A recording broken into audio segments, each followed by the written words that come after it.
Hello friends, welcome back to YouTube channel Technical Vlogger. I hope you guys are doing extremely well and I am also good.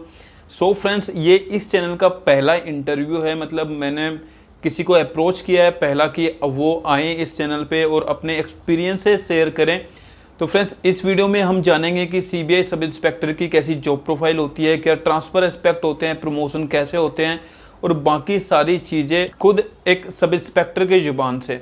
तो friends, अगर आपको मेरी ये पहल अच्छी लगे तो कमेंट बॉक्स में मुझे ज़रूर बताना और ये भी बताना कि आप ऐसी और वीडियो देखना चाहते हैं कि जो कैंडिडेट्स जिन डिपार्टमेंट्स में जॉब कर रहे हैं वो लाइव आके आपके साथ अपने एक्सपीरियंस से शेयर करें, आपकी क्वारीज का जवाब दें। अगर आप ऐसा चाहते हैं तो डेफिनेटली मैं एक सीरीज़ लेके आऊँगा। मैं कोशिश करूँगा अलग अलग डिपार्टमेंट में जो बंदे काम कर रहे हैं उनसे अपने एक्सपीरियंस अपने चैनल पे लाने की कर देना। और मेरी आपसे रिक्वेस्ट है कि इस चैनल को थोड़ा सा बड़ा बनाने में हेल्प करिए, क्योंकि अगर हमारा चैनल बड़ा होता है हम अच्छे से किसी से बात कर सकते हैं कि सर हमारा एक यूट्यूब चैनल है जिसपे इतने सब्सक्राइबर हैं। आप समझ रहे हैं, उस चीज़ का एक फ़र्क पड़ता है। इसलिए मेरी एक रिक्वेस्ट है कि आप चैनल को बड़ा बनाने में थोड़ा सा हेल्प करिए, वीडियोस को शेयर। और अगर आपने चैनल को सब्सक्राइब अभी तक नहीं किया है तो please do subscribe the channel, hit the bell icon, ताकि आपको नोटिफिकेशन सबसे पहले मिल सके। तो चलिए फ्रेंड्स, बगैर देर किए करते हैं वीडियो शुरू। नमस्कार दोस्तों, मेरा नाम गौरी शंकर, मैं एक CBI sub inspector presently working as income tax inspector. स्वागत है आपका। दोस्तों, मेरा पिछले 2 सालों से एक ब्लॉग चल रहा है सीबीआई वर्सेज इनकम टैक्स, जिसमें कि मैंने अपने सीबीआई के और इनकम टैक्स डिपार्टमेंट से जुड़े सारे एक्सपीरियंसेस को शेयर किया है। तो उसके थ्रू मेरे से कई सारे कैंडिडेट्स ने कॉन्टैक्ट भी किया, संपर्क भी किया, और कई लोगों ने मेरे से कहा कि सर यूट्यूब पर अपनी एक चैनल खोलिए और उस पर वीडियो डालिए। तो मैंने पिछले 3 महीनों से उस पर वीडियोज़ डालना शुरू किया है और वो चैनल का लिंक आपको नीचे मिल जाएगा। सो अभी कुछ समय पहले मेरे को संदीप ने अप्रोच किया था कि सर आप भी एजुकेशनल कंटेंट बनाते हैं और मैं भी एजुकेशनल कंटेंट बनाता हूं, और आप भी गवर्नमेंट में जॉब कर रहे हैं और मैं भी गवर्नमेंट में जॉब कर रहा हूं, और हम लोग ऑथेंटिक इन्फॉर्मेशन कैंडिडेट्स को देने का कोशिश करते हैं। तो आज मैं आपको सीबीआई की जॉब प्रोफाइल के बारे में बताऊंगा कि वहाँ पर training, selection, joining, transfer, promotion और जो जनरल जॉब प्रोफाइल रहती है वो किस तरीके की रहती है। देखिए, 15-20 मिनट के वीडियो में ये सारे टॉपिक्स पर बता पाना, डिटेल में बता पाना बहुत मुश्किल है। मैंने ये सारे टॉपिक्स पर एक या 2 वीडियो अपने CBI versus income tax channel पर बनाए हुए हैं, आप वहाँ से जाके चेकआउट कर सकते हैं। फिर भी मैं संक्षिप्त में आपको ये सारे टॉपिक्स के ऊपर बताने की कोशिश करूँगा। एसएससी में मेरा सिलेक्शन पहली बार 2012 में हुआ। उसके तहत मुझे सीबीआई में सब इंस्पेक्टर के पद पर मेरी तैनाती हुई और मैंने वहाँ पर अक्टूबर 2013 से जनवरी 2016 तक काम किया। इन द मीन टाइम मैंने एसएससी का पेपर दोबारा दिया हुआ था 2014 में, और उसके थ्रू भी मेरा सिलेक्शन हो गया था इनकम टैक्स इंस्पेक्टर में।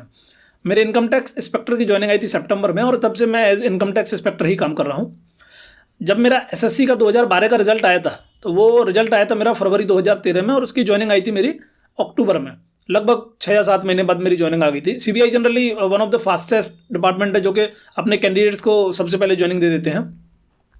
यहाँ पर मेरे को एक्चुअली 2 कॉल लेटर आए थे, एक आया था सीबीआई हेडक्वार्टर से और एक आया था सीबीआई अकेडमी से, और मुझे डायरेक्ट सीबीआई अकेडमी में ही रिपोर्ट करना था। जब आप सीबीआई अकेडमी में रिपोर्ट करेंगे तो उसके 2 या 3 दिन बाद आपकी ट्रेनिंग शुरू हो जाएगी, और ट्रेनिंग लगभग 32 हफ्ते की रहती है। बीच में भी मेरे को सुनने में आया था कि उन्होंने वो 52 वीक्स की कर दी थी। वो कभी कभार घटा भी सकते हैं, कभी बढ़ा भी देते हैं, इस तरीके का वहाँ चलता रहता है। और ट्रेनिंग का स्ट्रक्चर इस तरीके का रहता है कि पहले 22 हफ्ते में आपका फेज़ 1 चलेगा, जिसमें कि पूरा आपका क्लासेस चलेंगी आपकी 5 घंटे 6 घंटे की।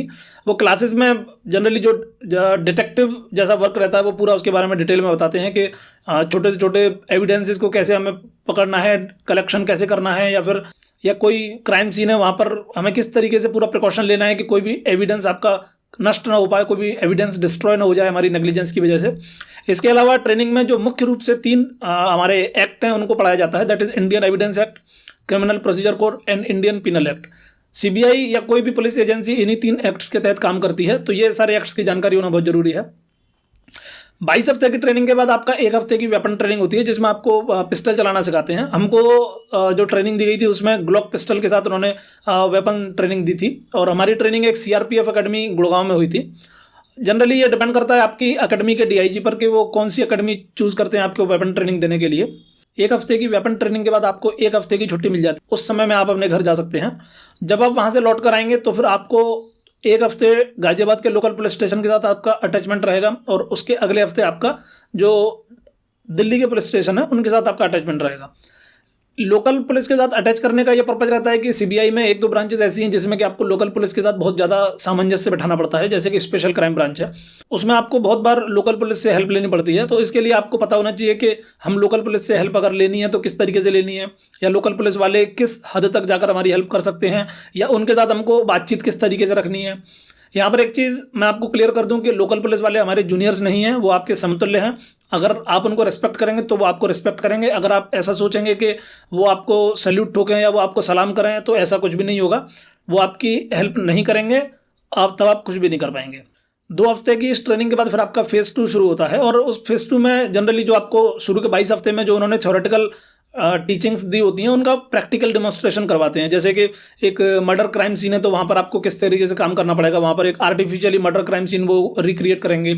उसके अलावा एक ट्रैप केसेस होते हैं जिसमें कि आपका रंगे हाथों पकड़ने की पूरी प्रक्रिया होती है, उसको वो लोग डेमोन्स्ट्रेट करके बताएंगे। इस तरीके की वहाँ पर एक्टिविटीज़ करवाते हैं। तो काफ़ी इंटरेस्टिंग सिलेबस रहता है, काफ़ी मज़ा भी आता है। बहुत बहुत मैं कहता हूँ आपकी पूरी लाइफ का सबसे गोल्डन टाइम निकलेगा। सीबीआई एकेडमी अपने आप में एक वन ऑफ द मैं कहता हूँ बेस्ट या मोस्ट फैसिलिटेटिंग इंस्टीट्यूशन है पूरे कंट्री में। सीबीआई एकेडमी में आपका एक वॉलीबॉल कोर्ट, बास्केटबॉल कोर्ट, और सीबीआई एकेडमी में आपका एक एथलेटिक रनिंग कोर्ट भी है जिसको सिंथेटिक कोर्ट बोलते हैं। खास बात यह है कि पूरे देश में ऐसे सिर्फ 11 रनिंग कोर्ट हैं, जिनमें से 2 उत्तर प्रदेश में हैं और 1 आपका सीबीआई एकेडमी में है। तो इससे आप समझ सकते हैं कि सीबीआई एकेडमी को कितनी ज़्यादा इंपॉर्टेंस सीबीआई की नज़र में दी जाती है, और अपने कैडेट्स के लिए सीबीआई एकेडमी कितना ज़्यादा पैसा खर्च करती है। हमको हमारी ट्रेनिंग में उन्होंने लैपटॉप्स भी प्रोवाइड किए थे जिससे कि हम लोग कंप्यूटर में भी मास्टर हो जाएं। और जनरली आपको जब आप ट्रेनिंग में रहेंगे तो आपको राजाओं जैसी ज़िंदगी जीने का मौका मिलता है। जो सीबीआई एकेडमी का हॉस्टल है वो भी one of the best hostel है। वहाँ पर आपको रुकने का कोई किराया नहीं देना है। आपको ट्रेनिंग के दौरान जो सैलरी मिलती है वो लगभग लगभग आपकी 50 से 52 हज़ार रुपये सैलरी मिलेगी आपको। आपका उसमें बेसिक प्लस डीए का कंपोनेंट रहेगा, बट आपको टीए नहीं मिलेगा और एचआरए नहीं मिलेगा। बट जो आपका स्पेशल अलाउंस है 20% वो आपका डेफिनेटली उसमें मिलेगा आपको। सीबीआई एकेडमी के हॉस्टल में आपको रुकने का कोई चार्ज नहीं देना है, बट वहाँ पर जो आप खाना खाएंगे उसका आपको पैसा देना पड़ेगा। जब आपकी ट्रेनिंग सीबीआई में खत्म होने वाली होती है तो उसके 1 हफ्ते पहले वो लोग आपसे प्रेफरेंस मांगते हैं कि आप कौन सी लोकेशन चूज़ करना चाहते हैं और कौन सी ब्रांचेस आप चूज़ करना चाहते हैं। आपको 3 लोकेशन की प्रेफरेंस देनी पड़ती है और 3 आपको ब्रांचेस की। जनरली जो सीबीआई में मोस्ट वाइड स्प्रेड जो ब्रांच है that is anti corruption branch, वो आपको लगभग हर सिटी में मिल जाएगी। और मुख्यतः सीबीआई में 4 जगह हैं जहाँ पर सीबीआई के ऑफिस काफ़ी बड़े हैं, जैसे कि दिल्ली, मुंबई, चेन्नई एंड कलकत्ता।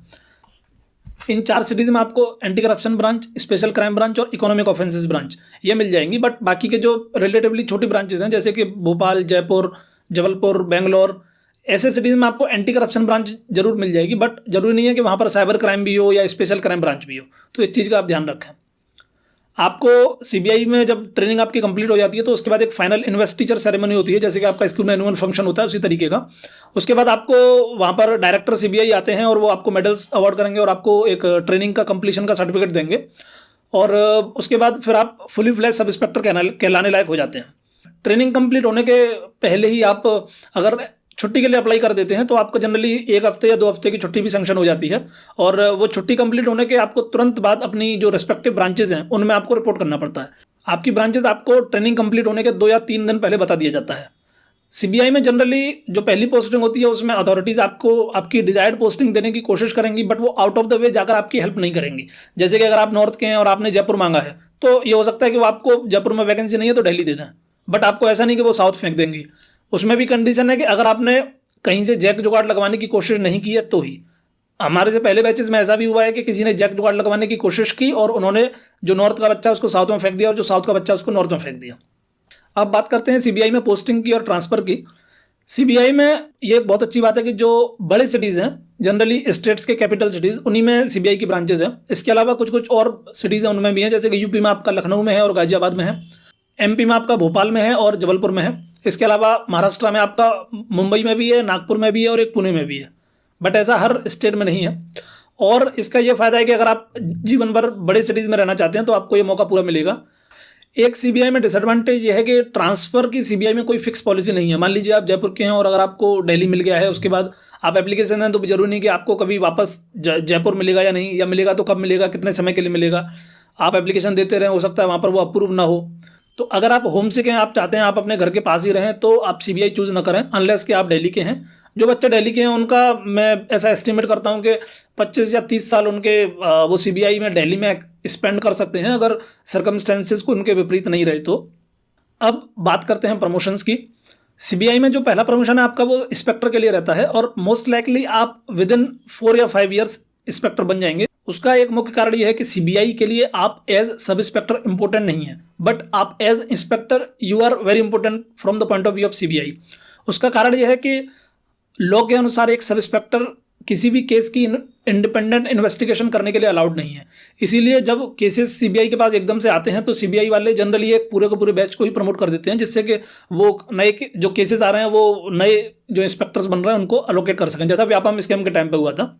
इसलिए पहला प्रमोशन आपका गारंटेड है कि 4 या 5 ईयर्स के अंदर हो जाएगा। उसके बाद जो प्रमोशंस हैं उनमें थोड़ा सा स्टेगनेशन है।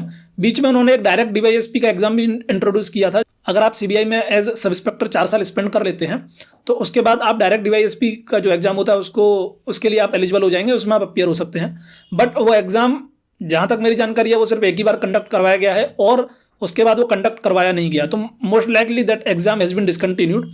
तो वापस से अब अगर आप इंस्पेक्टर से डीएसपी बनेंगे नॉर्मल रूट से तो उसमें आपको 15 वर्ष या 17 वर्ष या 18 वर्ष भी लग सकते हैं। जब आप डीएसपी बन जाएंगे तो उसके बाद 8 या 9 साल में आप एएसपी बनेंगे। Most likely additional SP is the last stop जहां पर आप पहुंचेंगे। और अगर आपकी किस्मत बहुत अच्छी रही है या आपने 20 या 21 साल की उम्र में ही सीबीआई ज्वाइन कर लिया है एज सब इंस्पेक्टर, तो हो सकता है कि आप एसपी बने। अदरवाइज मोस्ट लाइकली आप एएसपी के पद से रिटायर हो जाएंगे। सीबीआई में जो सब इंस्पेक्टर से लेकर एएसपी तक रहते हैं उनको आईओज बोलते हैं। आईओ का मतलब इन्वेस्टिगेटिंग ऑफिसर। तो टेक्निकली जो सीबीआई में केसेस से परटेनिंग जो भी एग्जीक्यूशन का पूरा काम रहता है वो एक आईओ का रहता है। अब बात करते हैं सैलरी की। सीबीआई एसएससी की जो बाकी सारी पोस्ट हैं उनमें one of the highest paying job है। इसमें आपका जो बाकी के इंस्पेक्टर्स हैं, इंस्पेक्टर ऑफ इनकम टैक्स या इंस्पेक्टर ऑफ सेंट्रल एक्साइज, उनसे आपकी सैलरी अगर मैं दिल्ली की बात करूं तो 10,000 रुपये लगभग ज़्यादा बनेगी। मैं रफ आइडिया देके आपको बता देता हूं कि आपका लगभग 72 या 73,000 के करीब आपकी दिल्ली में सैलरी बनेगी अगर आप सीबीआई में एज फ्रेश रिक्रूट ज्वाइन करते हैं। अब बात करते हैं जॉब प्रोफाइल की कि क्या क्या काम एक सब इंस्पेक्टर को सीबीआई में करना पड़ता है। देखिए जनरली सीबीआई में एक मुख्य काम जो सब इंस्पेक्टर का रहता है वो एक पैरवी का रहता है। पैरवी से मतलब ये है कि जो पुराने केसेस सीबीआई ने इन्वेस्टिगेट किए हैं वो कोर्ट में उनकी हियरिंग चल रही है। वो हियरिंग में ये भी होता है कि 20 साल 25 साल 30 साल या और ज़्यादा भी लग जाते हैं। तो जिन लोगों ने केसेस इन्वेस्टिगेट किए थे वो तो चले गए, बट वो ब्रांच में जो बाकी के लोग आए हैं वो उन केसेस की पैरवी करते हैं। जैसे कि मान लीजिए कोई केस चल रहा है तो कोर्ट ने कोई डॉक्यूमेंट मांगा तो वो आपको उस केस की फाइल से निकाल कर डॉक्यूमेंट देना पड़ेगा, या उस केस के किसी विटनेस को बुलाना है, कोर्ट के संबंध देने पर वो नहीं आ रहे तो आपको उसको संबंध देना पड़ेगा, या आपको उनको पर्सनली फ़ोन करके या उनको कैसे भी करके संपर्क करके आपको बुलाना पड़ेगा। कभी कभार ऐसा भी होता है कि कोई अक्यूज होता है किसी केस में, वो कोर्ट के बार बार संबंध देने पर भी नहीं आ रहा है तो हो सकता है कि कोर्ट आपको आदेश दे दे कि आप अरेस्ट करके लाइए उनको। उसको बोलते हैं नॉन बेलेबल वारंट। तो आपको वो अरेस्ट करके उनको कोर्ट के सामने पेश करना पड़ेगा।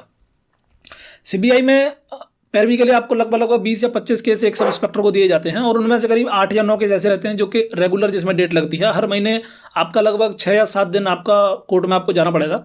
और सीबीआई में ये एक रिसोर्स क्रंच का बड़ा प्रॉब्लम है। जब भी आप कोर्ट में जाएंगे या जब भी आप किसी बाहर वेरिफिकेशन पर जाएंगे तो कभी भी आपको गाड़ी नहीं मिलेगी। आपको अपने रिसोर्सेज से, अपने व्हीकल से, अपनी गाड़ी से, अपनी बाइक से या ऑटो से, बस से, मेट्रो से वैसे जाना पड़ेगा। इसके अलावा जैसे कि मैंने बताया कि एक सब इंस्पेक्टर इंडिपेंडेंटली इन्वेस्टिगेशन नहीं कर सकता, तो आपको जनरली जो सीनियर ऑफिसर्स हैं उनके साथ अटैच कर दिया जाएगा। जैसे कि कोई इंस्पेक्टर हैं वो इंपॉर्टेंट केसेस कर रहे हैं या फिर कोई डीएसपी हैं उनके साथ आपको अटैच कर दिया जाएगा। तो वो जो केसेस कर रहे हैं उसमें जो एंसिलियरी काम है वो सब आपको करना पड़ेगा। जैसे कि केस डायरी मेंटेन करना है, केस डायरी में जो प्रोग्रेस डेली आप किसी भी केस में करते हैं उसका पूरा लेखा जोखा उसमें लिखना पड़ता है। इसके अलावा मान लीजिए कभी आप किसी बैंक से या किसी और एजेंसी से आपने डॉक्यूमेंट्स मंगाए तो उसको डॉक्यूमेंट को आपको अपने रिकॉर्ड पर लेने के लिए एक पूरा डिटेल्ड सीजर मेमो बनाना पड़ता है। उसमें हर डॉक्यूमेंट का आपको जिक्र करना पड़ेगा। जैसे कि मान लीजिए चेक है तो चेक का डेट, चेक का अमाउंट, चेक का नंबर, किस व्यक्ति ने दिया, कौन सी तारीख को दिया, और ये सारी डिटेल्स आपको एक सीजर मेमो बनाना पड़ता है, उसमें लेना पड़ता है। इसके अलावा कई बार केसेस में जो अक्यूज पर्सन रहते हैं, जो विटनेसेस रहते हैं, उनसे आप इंटरोगेशन करेंगे और उसका फिर जो इंटरोगेशन के दौरान जो आपकी फाइंडिंग्स आएंगी उनको आपको अपनी एक रिपोर्ट में फॉर्मुलेट करके कंप्यूटर पर टाइप करना पड़ेगा। तो वो काम भी एक सब इंस्पेक्टर करता है। इसके अलावा किसी भी इन्वेस्टिगेशन में बाहर की जो एजेंसीज हैं, जिस किसी भी एजेंसी से रिलेटेड हमारे पास डॉक्यूमेंट आए हैं, जैसे कि मान लीजिए कभी किसी केस में किसी का पैन कार्ड आ गया, तो पैन कार्ड के वेरिफिकेशन के लिए आपको NSDL को लेटर लिखना पड़ेगा। मान लीजिए कोई बैंक की स्टेटमेंट आ गई, तो जिस बैंक की स्टेटमेंट है उस बैंक को आपको लेटर देना पड़ेगा कि आप ये बैंक की स्टेटमेंट प्रोड्यूस कीजिए, हमको वेरीफाई करना है कि ऑथेंटिक है कि नहीं। या इस तरीके से किसी भी और चीज़ या किसी भी और एंटिटी का नाम आता है, कोई डॉक्यूमेंट आता है, तो आपको वो सारी एंटिटीज़ को लेटर लिखना पड़ेगा। और सिर्फ लेटर लिखने से काम नहीं हो जाता। मान लीजिए कि लेटर आपने लिखा लेकिन वहाँ से कोई जवाब नहीं आया, फिर आप एक रिमाइंडर लेटर भेजेंगे, फिर आप उसके बाद फिर और रिमाइंडर लेटर भेजेंगे, फिर भी रिप्लाई नहीं आएगा, तो हो सकता है आपको पर्सनल विजिट करके वो डॉक्यूमेंट लाना पड़े। तो फील्ड वेरिफिकेशन या फील्ड विजिट CBI में काफ़ी ज़्यादा रहती है। इसमें CBI में अलग अलग ब्रांचेस भी हैं, जिसमें कि पर्टिकुलर ब्रांच का भी रोल रहता है कि एक सब इंस्पेक्टर को उसमें क्या करना पड़ेगा। अगर आप स्पेशल क्राइम ब्रांच में हैं तो स्पेशल क्राइम ब्रांच में ट्रिप्स टूर्स बहुत ज़्यादा रहते हैं। आपको लगभग महीने में 20 या 25 दिन बाहर ही रहना पड़ेगा, कभी इस टूर पर, कभी उस केस में, कभी वहाँ कभी यहाँ। ऑल ओवर इंडिया आपका टूर कहीं भी कभी भी लग सकता है। और अगर आप बैचलर हैं, यंग हैं, तो आप स्पेशल क्राइम ब्रांच जरूर ज्वाइन कीजिए। बहुत एडवेंचरस ब्रांच है, बहुत अच्छी ब्रांच है। और बट अगर आप मैरिड हैं तो आप स्पेशल क्राइम ब्रांच ज्वाइन ना करें, क्योंकि इसमें फैमिली लाइफ काफ़ी डिस्टर्ब रहती है। इसके अलावा अगर आप एंटी करप्शन ब्रांच ज्वाइन करते हैं, जो anti corruption is the most powerful branch of CBI, तो वहाँ पर अगर आप एक बार ज्वाइन करेंगे तो आपका लोकल के जो भी सेंट्रल गवर्नमेंट के अंदर के जो ऑफिसर्स रहते हैं, जैसे कि आपके दिल्ली की मैं बात करूँ तो दिल्ली पुलिस हो गई, नगर पालिका हो गई, म्यूनसिपैलिटी हो गई, और यहाँ तक के वहाँ के जो excise inspector, income tax inspector, income tax officers, वो सारे लोग CBI के दायरे में आते हैं। अगर उनमें से भी किसी के भी अगेंस्ट आपको करप्शन की कंप्लेंट मिले तो आप उसकी वेरिफिकेशन के लिए जा सकते हैं और उन पर एक ट्रैप बिछा सकते हैं, जिसको कि जनरली आम भाषा में बोलते हैं रंगे हाथों पकड़ना। तो वो सारा काम एंटी करप्शन ब्रांच करती है। और इसके अलावा अगर आप स्पेशल यूनिट ब्रांच में हैं तो वो बहुत सीक्रेटिव टाइप की ब्रांच है, उसमें आपको एज डिटेक्टिव काम करना पड़ेगा। कभी कभी एक बिल्डिंग के सामने आपको वॉच भी रखनी पड़ेगी, 4 घंटे, 5 घंटे, 10 घंटे। तो वो सारा काम आपका स्पेशल यूनिट में रहता है। देखिए दोस्तों, ये सारे टॉपिक को 1-2 मिनट में बताना बहुत मुश्किल है, इसलिए मेरी ये विनती है कि आप मेरे CBI versus income tax channel पर एक बार जरूर जाएं और वहाँ पर जो वीडियोस आपको इंटरेस्ट के लगे उनको जरूर देखें। मैंने हर एक टॉपिक पर 2 या 3 वीडियोस बनाए हुए हैं और पूरे अपने एक्सपीरियंसेस को डिटेल में शेयर किया है। आपको डेफिनेटली वो हेल्प करेगा और आई होप आपको ये वीडियो बहुत अच्छा लगा होगा, आपके लिए इन्फॉर्मेटिव रहा होगा। और अगर आपके कुछ मेरे से डाउट्स रह गए हो तो आप मुझसे इंस्टाग्राम पर DM कर सकते हैं और अपने सवाल पूछ सकते हैं। चलिए दोस्तों, मेरी तरफ से आज बस इतना ही और मैं आपके साथ मिलूंगा फिर कभी।